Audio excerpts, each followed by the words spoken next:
Okay, this should be the road that takes us to the Kettle Valley Railway with any luck. If not, we're just going to be cruising the back roads of BC's interior here today.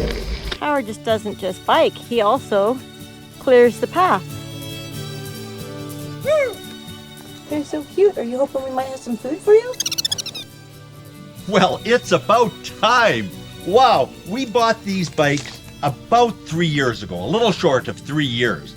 And great plans. So if you notice, these bikes are hybrids.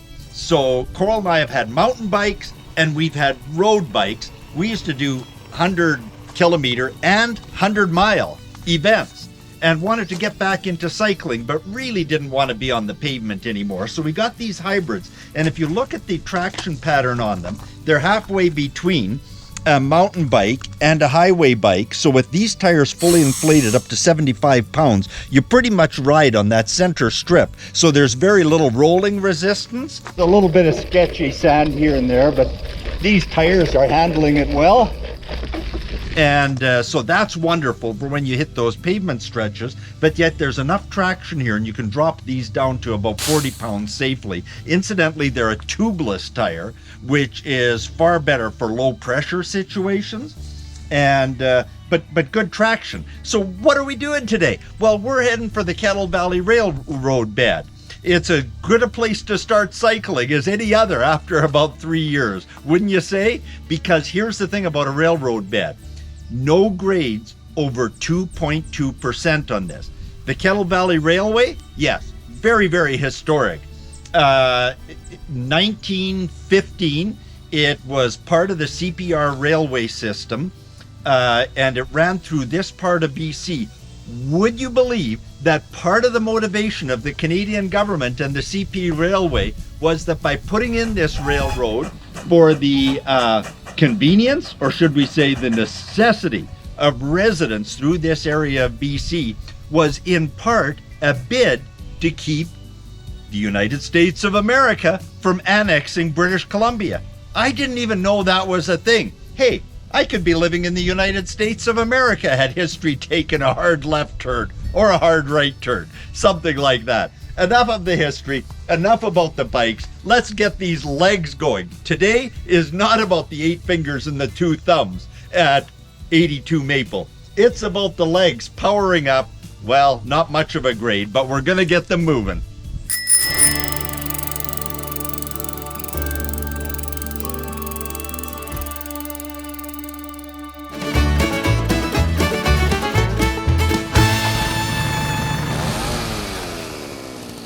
So here we are, we're actually on the old rail bed and rolling along. We're heading for Myra. I don't know if we're going to go down that way today, we'll see. So this is Hydraulic Lake. Oh yeah, there we go. We're back on the rail bed. Man, can you imagine 100 years ago chugging through here on a big old CPR locomotive, dragging a load of box cars or flat cars or whatever? Boy, that would have been living the dream. First time on a bike in a while.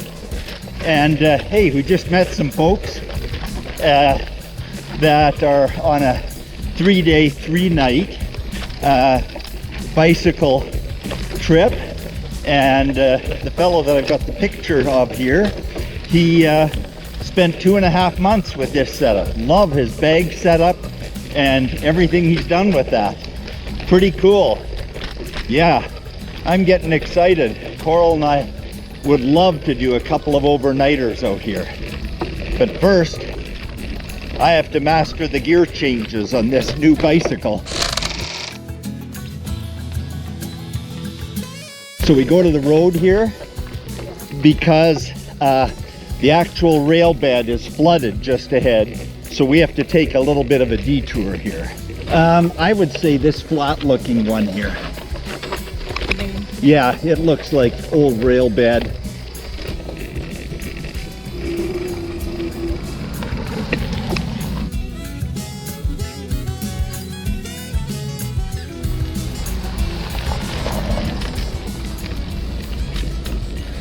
Okay, this should take us back to the rail bed.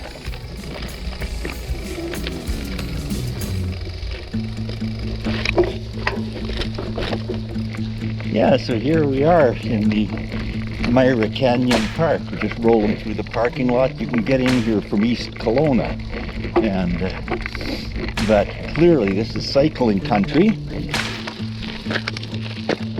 Look at that. Whoa. And this is Myra Canyon.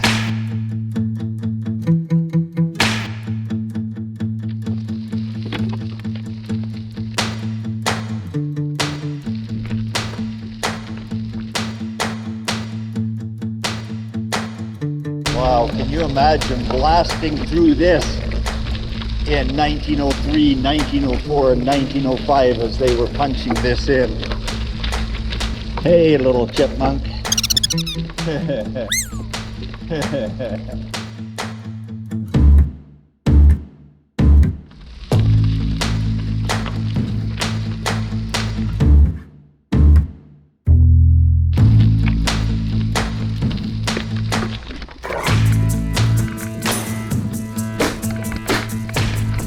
Wow, rolling across this on a train, hoping that the engineers that designed it knew what they were doing.